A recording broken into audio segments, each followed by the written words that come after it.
आज की इस वीडियो में हम देखेंगे कम्युनिकेशन के बारे में, कम्युनिकेशन के स्टेप्स, स्टाइल्स, बैरियर और पर्पसेस के बारे में। जैसे कि हमें पता है कि communication is a basis for leadership quality, यानी कि अगर आप एक लीडरशिप प्रेजेंट करना चाहते हैं, एज अ लीडर प्रेजेंट होना चाहते हैं, तो आपके पास अच्छी कम्युनिकेशन स्किल्स होनी चाहिए। इसके लिए आपको पता होना चाहिए कि कम्युनिकेशन है क्या। Communication is the exchange or transfer of information, knowledge, skill, ideas, feelings or attitude between two or more people। यानी कि कम्युनिकेशन एक ऐसा प्रोसेस है जिसके ज़रिए से आप म्यूचुअल एक्सचेंज करते हैं अपने आइडियाज़ को, फीलिंग्स को, नॉलेज को और स्किल्स को। इसमें दो या दो से ज़्यादा लोग भी इन्वॉल्व हो सकते हैं। पर्पज़ ऑफ कम्युनिकेशन, यानी कि आप कम्युनिकेट कर रहे हैं, इसका पर्पज़ क्या है। इसका एक मेजर पर्पज़ है और सपोर्टिव पर्पज़ है। मेजर पर्पज़ क्या है? मेजर पर्पज़ ये होता है कम्युनिकेशन का कि आप सेंड कर सकें, रिसीव कर सकें और इंटरप्रेट कर सकें किसी भी नॉलेज और इन्फॉर्मेशन को, और रिस्पॉन्ड कर सकें उसके accordingly, appropriately and clearly to a message and exchange of information. यानी कि मेजर पर्पज़ कम्युनिकेशन का तो यही होता है कि आप कोई किसी भी इंफॉर्मेशन को आप या तो किसी को डिलीवर कर सकें या किसी से वो इन्फॉर्मेशन रिसीव कर सकें। रिसीव करने के बाद उस इन्फॉर्मेशन को आपने इंटरप्रेट करना होता है, एनालाइज करना होता है और उसके एनालिसिस के अकॉर्डिंग आपने रिएक्ट करना होता है। तो मेजर पर्पज़ कम्युनिकेशन का ये है। After major purpose of communication there is a supportive purpose as well. यानी कि कम्युनिकेशन करने का एक मेजर मकसद तो हमने देख लिया कि आपने किसी भी इन्फॉर्मेशन को या तो सेंड करना है या रिसीव करना है, और रिसीव करने के बाद उसको एनालाइज और इंटरप्रेट करना है और उसके अकॉर्डिंगली आपने एक्शन लेना है। सपोर्टिव पर्पज़ इसका ये होता है to correct the information a person has about himself and others. यानी कि अगर किसी को कोई इन्फॉर्मेशन चाहिए, ठीक है, या वो किसी तरह से वो लैकिंग है किसी इन्फॉर्मेशन में, तो हमारा एक मकसद कम्युनिकेशन का ये होता है कि हम उसको वो इन्फॉर्मेशन प्रोवाइड करें, और अगर उससे कोई इन्फॉर्मेशन गलत मिली हुई है तो उस इन्फॉर्मेशन को हम करेक्ट करें। Second, to provide the satisfaction or pleasure of expressing oneself। Communication का एक मकसद ये भी होता है कि इससे आप अपनी फीलिंग्स, अपने एक्सप्रेशंस को, अपने इमोशंस को, अपने आइडियाज़ को दूसरों तक पहुंचाते हैं। तो ये इनका सपोर्टिव पर्पज़ होता है कम्युनिकेशन का। Now elements and components, they are basically 5 major elements, या जिसको आप कंपोनेंट्स भी कह सकते हैं कम्युनिकेशन के। मतलब इनके बगैर कम्युनिकेशन पॉसिबल नहीं होती। जैसे कि सबसे पहले है सेंडर। आपके पास कम्युनिकेट करने के लिए सेंडर का अवेलेबल होना बहुत ज़रूरी है। अब सेंडर क्या है? Sender is basically the originator. Originator or source of idea. Sender is the person who is responsible for creating that idea. तो आपके पास कम्युनिकेशन करने के लिए सबसे पहला एलिमेंट है सेंडर। सेंडर होना चाहिए जो कि उस आइडिया को ऑरिजिनेट करेगा, जनरेट करेगा। मैसेज, यानी कि दूसरा स्टेप कम्युनिकेशन का है कि आपके पास एक आइडिया अवेलेबल होना चाहिए। यानी कि आपने कम्युनिकेशन तो करनी है, लेकिन आपको पता होना चाहिए कि आपने किस टॉपिक के ऊपर कम्युनिकेट करना है। So you must have an idea. Then you should have a channel. Third component है इसका चैनल, यानी कि the means of transmitting the communication. क्या आप वो कम्युनिकेशन वर्बली करना चाह रहे हैं और नॉन वर्बली? तो ये चैनल्स हैं कम्युनिकेशन के जिससे आप अपनी इंफॉर्मेशन को ट्रांसमिट करेंगे। Then the fourth component is receiver. यानी कि आपके पास कोई ना कोई ऐसा पर्सन होना चाहिए जो उस इंफॉर्मेशन को रिसीव करेगा और इंटरप्रेट करेगा। तो receiver will be someone who will receive the message, someone who will receive message, who will receive message and interpret it। उसके बाद फीडबैक, यानी कि रिस्पॉन्स जो कि इस मैसेज की वजह से जो दूसरा पर्सन जिसने इन्फॉर्मेशन को रिसीव किया है, जो वो अब रिस्पॉन्स देगा, वो फीडबैक कहलाता है। So what is feedback? Feedback is basically the response to the message.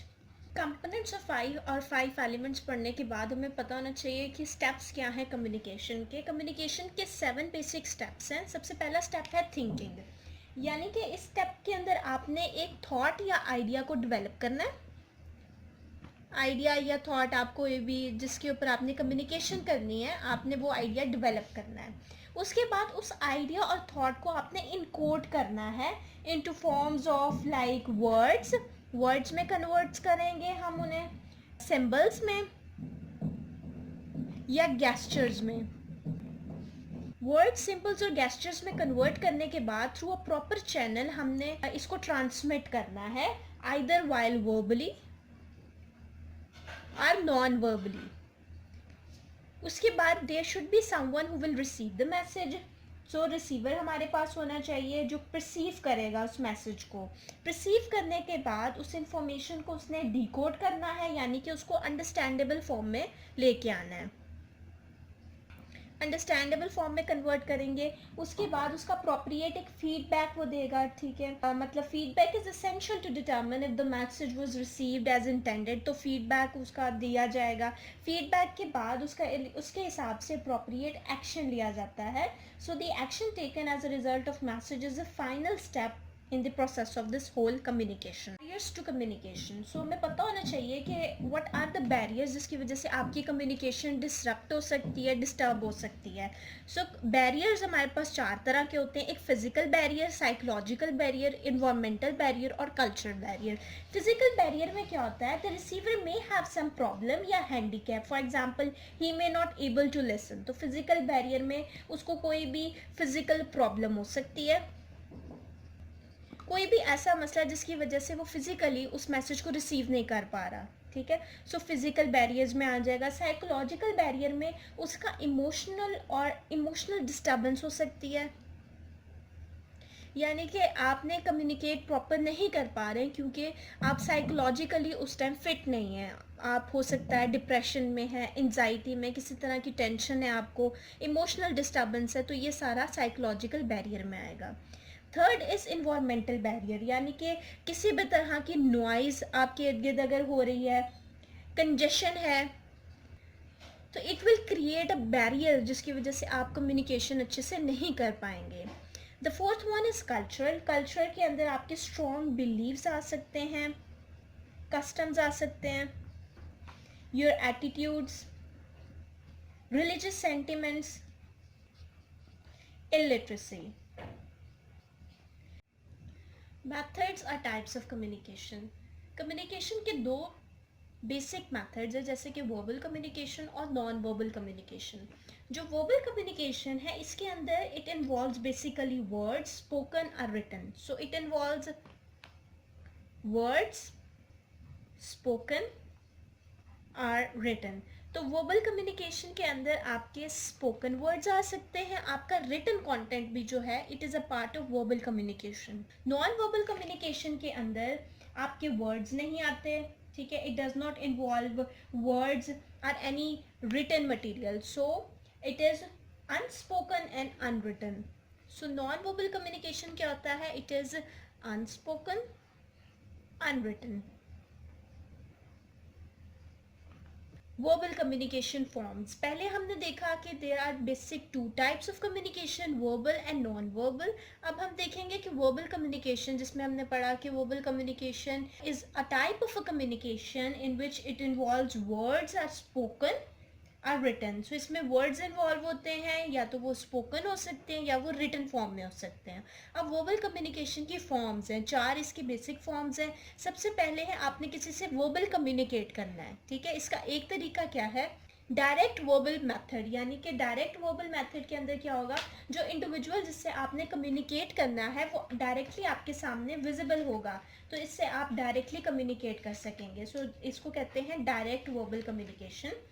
The next one is indirect verbal communication. Indirect verbal communication के अंदर जो भी पर्सन है वो फिजिकली वहाँ पे अवेलेबल नहीं होगा, लेकिन हम लोग एक चैनल या मीन या कोई ऐसा तरीका देखेंगे जिसके ज़रिए से हम उस इंडिविजुअल से कम्युनिकेट कर सकें। फॉर एग्ज़ाम्पल टेलीफोन यूज़ कर सकते हैं हम इसके अंदर, टेलीफोन हो गया, इंटरनेट हो गया, यानी कि एक ऐसी सोर्स या ऐसा एक्सेस जिससे आप उस पर्सन से कम्युनिकेट कर सकें, लेकिन वो फिज़िकली उस टाइम वहाँ पे अवेलेबल ना हो, तो वो हमारे पास इनडायरेक्ट वर्बल मेथड में आ जाता है। Number 3 is writing. This is a communication through written message, such as आपने कम्युनिकेट करना है किसी से, लेकिन इसमें आप स्पोकन यूज़ नहीं करेंगे, आप किसी से बात नहीं करेंगे, लेकिन आप ये कम्युनिकेट करेंगे बाय मीन्स ऑफ लेटर, किसी भी लेटर से, फैक्स के ज़रिए से या ईमेल के ज़रिए से जो कम्युनिकेशन होती है वो फॉर्म है वर्बल कम्युनिकेशन की।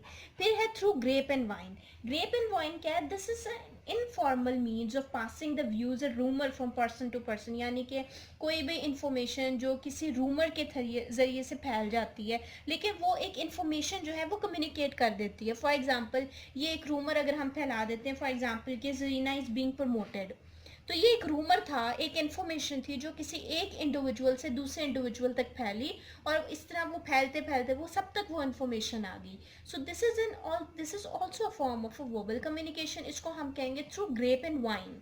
सो basically there are 4 basic methods of verbal communication. Direct verbal method, जिसमें हम लोग direct face to face communicate करेंगे। Number 2 is indirect verbal method. In this method an instrument is used to transmit our message like telephone, radio. Writing के ज़रिए से हम लोग message convey करेंगे, जैसे कि letter, fax, email. Through grape and vine, this is an informal mean of passing the views और rumour from person to person. Methods of non verbal communication. Non verbal communication, जैसे कि हमने पहले देखा, non verbal communication में unspoken words आते हैं। There unspoken words and unspoken words are there and unwritten material. इसके अंदर कोई भी रिटन मटेरियल नहीं होगा, आपके अंदर कोई स्पोकन वर्ड्स नहीं होंगे। तो ये कैसी कम्युनिकेशन, ये कैसे होती है? इसके भी मेथड्स हैं, जैसे कि बॉडी लैंग्वेज है। बॉडी लैंग्वेज के थ्रू आप कम्युनिकेट कर सकते हैं। बॉडी लैंग्वेज के अंदर आपने फेशियल एक्सप्रेशंस देखने हैं। फेशियल एक्सप्रेशन बॉडी का पार्ट है, यानी कि आपका फेशियल एक्सप्रेशन आपको कम्युनिकेट करता है इंडिविजुअल के बारे में, ठीक है। उसके इंडिकेटर है उसके इमोशंस का, लाइक आपको फेशियल एक्सप्रेशन से पता चल जाता है उसके हैप्पीनेस का, एंगर का, सैडनेस का, ठीक है। आई कांटेक्ट से पता चलेगा, ठीक है। Blank look can give us useful information कि बिल्कुल वो इंडिविजुअल प्रेजेंट है वहाँ पे मेंटली या बिल्कुल नहीं प्रेजेंट। तो फेशियल एक्सप्रेशंस बॉडी लैंग्वेज का पार्ट है। Eye contact, handshake, eye contact then handshake. Handshake में हम देखेंगे कि जो इंडिविजुअल हैंडशेक कर रहा है वो क्या, किस टोन में है, ठीक है। मूवमेंट ऑफ उसकी हैंड्स कैसी हैं, फिंगर्स कैसे हैं, क्लिंच्ड फिस्ट है, क्लिकिंग ऑफ फिंगर्स है, किस तरह उसने हैंडशेक किया, वार्मथ थी उसमें या कोल्डनेस था या बिल्कुल वो प्रेजेंट नहीं था, तो इससे इंफॉर्मेशन हमें मिल जाती है। फिर उसके पोस्चर से आपको इंफॉर्मेशन मिलती है, उसके स्टेटस का, एटीट्यूड का, इमोशनल लेवल का, कंफर्ट लेवल का इंडिविजुअल का आपके उसके पोस्चर से पता चल जाता है, ठीक है। टेंशन में जिस तरह tension from waist up their real state is reflect in their legs and feet, तो आपको टेंशन का उनके पोस्चर से पता चल जाता है। पोस्चर उनका मेंटेन नहीं होता, फीट हिल रहे होते हैं, लेग सही पोस्चर में नहीं होती, तो वो इंडिकेट कर रही होती है कि उनकी हालत अब प्रॉपर नहीं है या वो मेंटली जो है वो ठीक नहीं है, ठीक है। तो ये भी एक इंफॉर्मेशन कन्वे करता है, ठीक है। The next point is para language or voice intonation. Paralanguage और voice intonation, it means rise और fall of voice in speaking, यानी कि इसमें आपकी टोन ऑफ वॉइस आती है। आपकी टोन ऑफ वॉइस बहुत कुछ बताती है आपके बारे में। फर्म टोन कन्वे कॉन्फिडेंस, जैसे कि फर्म टोन से आपका कॉन्फिडेंस रिफ्लेक्ट होता है। इसके बाद आप इसमें वॉल्यूम चेक करते हैं कि रेट, रैपिड, कि वॉल्यूम कैसा था, loud speech sound angry, aggressive and dominant, soft speech sounds uncertainness and positive, आपको रिफ्लेक्ट करता है कैसे है। स्पीच रेट क्या है, स्पीच रेट भी हमने चेक करना है। Rapid speech give the impression of nervous person और एंजाइटी। लो स्पीच रेट रिफ्लेक्ट करता है हेजिटेशन को, ठीक है। उसके बाद आपने देखने हैं पॉजेज, कि जो कम्युनिकेशन वो कर रहा है, ठीक है, इसके अंदर वो कितने पॉजेज ले रहा है, ठीक है। क्या फ्लुएंसी है उसके कम्युनिकेशन के अंदर, या पॉजिंग में signify a need to formulate thought, recall कर रहा है इंफॉर्मेशन को या फैब्रिकेट कर रहा है किसी स्टोरी को, तो वो पॉजेज से आप पता चल जाता है आपको। Then is yawning. Yawning indicate करता है कि that the person has lack of interest, ठीक है। तो ये बॉडी लैंग्वेजेस, जो पैरा लैंग्वेज या वॉइस इंटोनेशन जिसका एक पार्ट है यॉर्निंग, यॉर्न कोई कर रहा है, आप कम्युनिकेट कर रहे हैं, वो पर्सन यॉर्न कर रहा है, तो बताएगा कि ये person is not interested in this communication, ठीक है। लाफिंग, लाफिंग आपको बहुत कुछ बताता है, जैसे कि सॉर्ट ऑफ इन्फेरिटी कॉम्प्लेक्स का तो पर्सन शिकार तो नहीं है, क्या वो इस कम्युनिकेशन में सीरियस है या नॉन सीरियस है, ठीक है। सो पैरा लैंग्वेज और वॉइस इंटोनेशन से भी हमें इतनी इन्फॉर्मेशन मिलती है। Then the next part is abstract communication. Abstract communication में आप कम्युनिकेट कर सकते हैं by means of ideas and feelings, यानी कि पेंटिंग्स के थ्रू, फोटोग्राफ्स के थ्रू आप कम्युनिकेट कर सकते हैं अपने मैसेज को, ठीक है। It is less reliable indicator of true feeling of an individual. हर इंसान अपने हिसाब से उसको परसीव करता है, लेकिन आपका ये भी एक तरीका है जिसके ज़रिए से आप अपनी इन्फॉर्मेशन, कोई भी कम्युनिकेशन जो है वो एक दूसरे से कम्युनिकेट कर सकते हैं। Then is physical touch. Physical touch for example, अगर कोई पर्सन परेशान है, ठीक है, तो आप जब उसको फिज़िकली उसके कमर पे हाथ थपथपाते हैं, ठीक है, तो वो एक मैसेज होता है कि आप टेंशन ना लें, हम यहीं पे हैं, आपके साथ हैं, ठीक है। तो फिज़िकल टच जो है ये भी एक इन्फॉर्मेशन, एक मैसेज को कम्युनिकेट करता है, ठीक है। For example, arms around the shoulder of a grieve relative of frightened patient can bring solace and release tension, ठीक है। So this is an also form of a non-verbal communication. Journal appearance of an individual often provides clues to his social status, ठीक है, उसके lifestyle का बताते हैं, economic background का बारे में बताता है, ठीक है। Regarding his emotional state of the person, for example people जो भी वेल ड्रेस्ड होते हैं, ठीक है, तो इससे हमें पता चलता है कि they have enough time for themselves, ठीक है। जिनकी अपनी फिजिकल ड्रेसिंग अच्छी नहीं होगी तो वो अपने ऊपर टाइम नहीं दे सकते, तो वो किसी भी चीज़ के ऊपर अपना फुल कैसे दे सकते हैं। तो जर्नल अपीयरेंस में उसकी फुल हमें उसके स्टेटस का पता चल जाता है, उसके लाइफ स्टाइल का पता चलता है, उसके इकोनॉमिक बैकग्राउंड का पता चल जाता है, ठीक है। अगर आपके पास कोई भी अनशेप पर्सन आएगा, वो आपसे कम्युनिकेट करता है, तो उससे आप क्या एनालाइज करेंगे, आप उससे यही असेस करेंगे कि इस पर्सन के पास तो इतना टाइम ही नहीं है कि वो अपनी शेप या अपने ऊपर टाइम दे सके, ठीक है। तो वो उसके नॉन सीरियसनेस को भी शो करता है। तो आपकी जर्नल अपीयरेंस आपके बारे में, आपकी फैमिली के बारे में, आपकी एजुकेशन के बारे में बहुत कुछ रिफ्लेक्ट करती है। देन इज़ एनवायरमेंटल मैसेजेस, ठीक है। फॉर एग्जांपल, आप किसी से कम्युनिकेशन के लिए गए हैं, आप कहीं किसी जगह पे गए, आपने देखा वहाँ पे टेंट्स लगे हुए हैं, ठीक है। अगर वहाँ पे म्यूज़िक प्ले हो रहा है, ठीक है, और गैदरिंग है और सब हंसी खुशी में डांस हो रहा है या कोई भी सेरेमनी हो रही है, तो उससे आप जज कर लेते हैं इन्वायरमेंट को देख के ही कि यहाँ पे क्या चल रहा है। तो वो इन्वायरमेंट भी इंफॉर्मेशन को कन्वे करता है, ठीक है। इसी तरह अगर आप फ्यूनरल पे चले जाएं तो वहाँ का इन्वायरमेंट आपको मैसेज कन्वे करता है। So your environment also convey message, so it is also type of non verbal communication. Then timings, ठीक है। टाइमिंग्स जो है it always play a very vital role in communication. If an individual is always late in his commitment, तो वो बताएगा, उसको reflect करेगा उसकी नॉन सीरियसनेस को, ठीक है, उसकी पर्सनालिटी के रिगार्डिंग वो शो करता है। So your timings tales a lot about you, ठीक है। So this is also a type of a non verbal communication.